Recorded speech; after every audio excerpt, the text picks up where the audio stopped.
Bonjour les amis, alors aujourd'hui je vous retrouve avec une belle humeur, une vraiment belle humeur parce que j'ai eu la chance d'avoir je suis de bonne humeur parce que j'aime être de bonne humeur premièrement, mais j'ai eu la chance d'avoir une super discussion hier avec Hélène, le voyage d'une Indigo, vous connaissez, et ça m'a soulevé plein d'idées, vraiment plein d'idées. C'est une personne tellement éveillée et puis tellement réactive qu'on part loin quand on discute.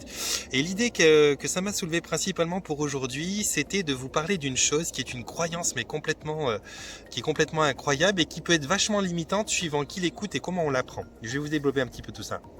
En fait, vous savez quand même que tout ce qu'on croit, quasiment tout ce qu'on croit, ce qu'on nous apprend dans nos conditionnements, dans nos éducations, ce sont des choses qui sont destinées à nous rendre d'une certaine manière esclaves d'une compréhension supérieure, d'un avis d'expert ou de choses comme ça.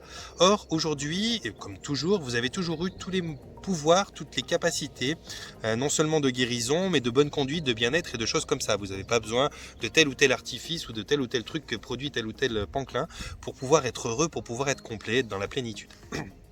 Bon, et hier, on parlait comme ça, et puis c'est vrai qu'avec il y avait cette phrase qui revenait, qui était tu as beaucoup travaillé sur toi, ou bien j'ai beaucoup travaillé sur moi, ou cette notion de travailler sur une émancipation, sur une évolution du soi-même, afin de devenir ce qu'on est.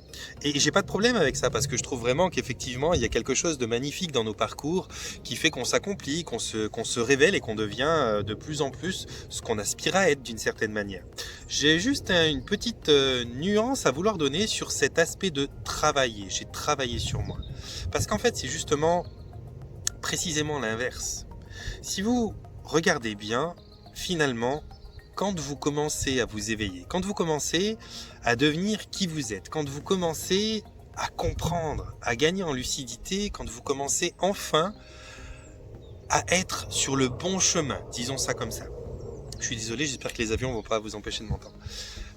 Quand vous commencez ça, c'est pas un travail que vous faites sur vous. Et c'est vraiment mal indiqué de commencer à dire ouais j'ai travaillé sur moi machin et tout parce que ça peut paraître un peu laborieux quand même de travailler sur soi. Enfin je veux dire moi travailler si je suis pas rémunéré ou si ça m'apporte pas quelque chose qui va me permettre un truc incontournable, j'ai pas envie de travailler. Moi je suis plutôt feignant. Hein. Je vais pas travailler pour rien. Par contre je vais œuvrer à faire quelque chose qui me fait du bien, qui me rend mieux, qui me permet de m'émanciper, ça oui. Et donc cette notion de travailler, je voulais revenir là-dessus. Parce que si on a tendance à dire à quelqu'un travaille sur toi, tu verras les chances vont évoluer, et bien comme ça l'inconscient quand il intercepte cette phrase, il va se dire fais chier, il faut de nouveau travailler quoi. Je travaille déjà toute ma vie pour me nourrir, pour payer mon loyer, pour ceci, pour cela, et il faut de nouveau que je travaille sur moi parce qu'apparemment je ne saurais pas ce que je dois être ou je suis pas bien et il faut que je devienne mieux. Et donc cette notion et cette façon de l'exprimer travail, je pense que c'est pas forcément une bonne approche. C'est subtil, mais c'est pas forcément une bonne approche. Et je vais vous expliquer pourquoi. Parce que finalement, je vais vous expliquer pourquoi selon moi. Parce que finalement, je crois qu'on passe l'entièreté depuis notre naissance de notre vie à travailler. Mais à travailler à quelque chose de totalement absurde, de totalement malhonnête finalement contre soi.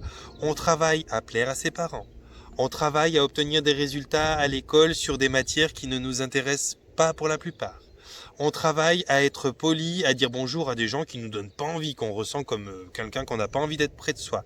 On travaille à dire s'il te plaît, à dire merci, alors que on n'a pas forcément envie non plus quand on est petit. Même si je dis pas que c'est pas une question que oui effectivement c'est poli ou pas, mais on travaille à apprendre à se conditionner, à faire des choses qui de prime abord comme ça sont pas des appels de l'intérieur. Quand on se dit pas ah ouais trop bien, j'ai envie de faire la bise à ce monsieur moustachu, moi petite fille de 5 ans parce qu'il est trop attrayant quoi. Non. On n'a pas envie la plupart du temps de faire un bisou quand on est petit. Mais on nous oblige à faire des bisous. On nous oblige à se taire et à rester assis sur notre chaise parce qu'on est au restaurant. On nous oblige à rester assis dans une classe pendant 8 heures parce que il faut bien se tenir. On nous oblige à comprendre tel cours d'histoire avec telle soi-disant de vérité sur des trucs qui vous paraissent complètement illogiques. On nous oblige, on nous oblige, on nous oblige, on nous oblige, on nous oblige, on nous oblige, on nous oblige. On nous oblige à travailler sur nous en permanence et depuis tout le temps. Et pour des résultats que nous, on n'a pas forcément envie d'avoir. Donc on t'oblige toute ta vie, et pour finir, tu es tellement conditionné que tu finis par t'obliger, à travailler sur toi pour devenir quelqu'un que tu n'es pas naturellement.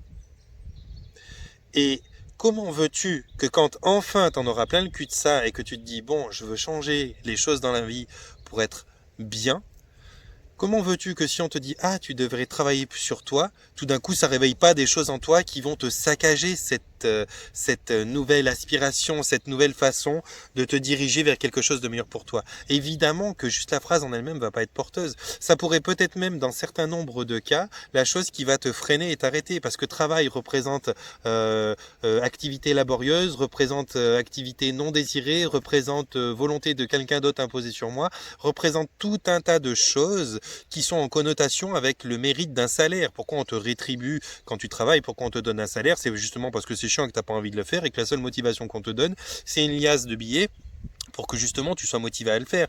Donc quand on emploie le mot travailler sur soi, on donne directement à son inconscient un message qui est contre-productif, qui est attention, tu vas faire un truc qui te plaît pas, mais il faut que tu le fasses, ça te fera du bien. Évidemment que non. Et toutes les phrases qu'on invente pour conditionner l'être humain sont comme ça. Faut souffrir pour être beau. Ah super. En gros, mets-toi un gros coup de tibia dans la table, tu verras, tu seras plus beau. Enfin, je veux dire, mais j'en rigole parce que c'est juste bidon, quoi. On est conditionné toute notre vie à de la merde comme ça. Alors, quand tu peux enfin toi-même expliquer à quelqu'un qu'il a fait quelque chose de bien pour lui, je pense notamment à Hélène qui elle passe son temps à fleurir les gens de ce qu'elle constate, que eux ont fait pour eux. Et c'est clair que si tu emploies le mot t'as bien travaillé sur toi, ah vous avez bien travaillé pour ça ou ci ou ça, eh bien il y a la personne qui l'entend et l'ego qui est là qui se dit ah bon bah, je suis content, j'ai bien travaillé parce que ça représente quand même une forme de mérite dans le conditionnement humain. Mais il y a l'inconscient qui lui entend ça d'une manière, ouais ça me fait bien chier moi de travailler quoi, ça me donne pas envie d'aller plus loin. Et c'est justement ça, faut changer, faut appliquer les bons mots pour les bonnes choses. Et je pense que travail c'est pas le bon mot quand tu œuvres sur toi. Donc quand quelqu'un a bien bougé les choses, quand il a bien œuvré, quand il a bien accueilli la lumière ou quand il a bien accueilli des processus de changement, il n'a pas travaillé. Tu travailles sur toi et c'est laborieux et difficile quand oui, tu fais quelque chose qui t'est contraint petit dans ton conditionnement pour ressembler de plus en plus à cette espèce de moule que la société veut essayer de te faire, à cette espèce de forme que le moule de la société veut te faire emprunter. Ou pour être gabarisé, comme la plupart des fruits et légumes sont gabarisés dans les grandes surfaces. Mais en vérité, quand tu commences à œuvrer sur toi, quand tu commences enfin à devenir qui tu es, à accueillir les parties de toi qui te permettent haut et fort de dire va te faire enculer, moi j'ai pas envie d'être ça, je suis autrement, je pense pas comme toi, je pense différemment, je m'excuse pour la vulgarité mais j'ai envie de vous donner la force de ce qui se passe en vous, eh bien en fait c'est pas que vous travaillez, c'est que vous prenez congé de tout ce travail de M que vous avez fait tout le long de votre vie pour le titre de quelqu'un d'autre ou pour le titre encore d'un quelqu'un d'autre ou pour un billet ou pour une volonté, une croyance, un conditionnement ou des trucs limitants. Enfin, vous prenez congé de ça, vous dites c'est bon, j'arrête de me contraindre et vous accueillez quelque chose qui est tout sauf un travail, c'est un congé. C'est un congé. Vous prenez congé. Vous ne travaillez pas, vous œuvrez à votre bien-être. Et je crois qu'il est important au jour d'aujourd'hui, peut-être que la plupart des gens qui travaillent pour la lumière et dans le bien-être commencent à employer les mots adéquats et justes dans leur façon de parler pour, bien que leurs intentions soient toujours bienveillantes, on est d'accord, mais qu'ils aillent un petit peu plus loin, qu'ils y mettent en plus le style, quoi, qu'ils y mettent vraiment toutes les parties possibles à mettre pour que ce soit constructif, pour que ce soit révélateur et qu'ils arrêtent d'employer des mots comme travail et qu'ils commencent à employer des mots qui sont plus porteurs et lui dire bah, t'as bien fait d'arrêter à travailler, à devenir une merde que tu n'étais pas pour enfin te permettre d'accueillir les parties de toi lumineuses et divines que tu es, pour accueillir la pépite d'or, pour accueillir cette chose divine qui résonne et qui brille en toi et qui cherche à s'exprimer quand enfin tu arrêtes de travailler pour le compte de quelqu'un d'autre. Voilà, que ce soit pour le compte de quelqu'un d'autre ou pour le compte de tes propres croyances qui sont des conditionnements qu'on t'a intégrés de force à grands coups d'heures obligatoires sur les bancs d'école ou de religion ou de je ne sais quelle autre peur et stupidité que nos parents, nos grands-parents ont déjà reçu comme conditionnement et ont simplement transmis parce qu'ils n'avaient pas d'autres façons de faire que celles qu'on leur a montrées, quoi. C'est aussi simple que ça. Donc aujourd'hui, Eh bien, je voulais vous dire ça, les gens. Les mots ont une grande importance. Les mots sont magiques. Et quand vous employez pour aider, pour soutenir quelqu'un, le mot travaille sur toi, tu verras, ça te ferait du bien. Ou travaille à ça, ou travaille, ou travaille, ou travaille, ou travaille.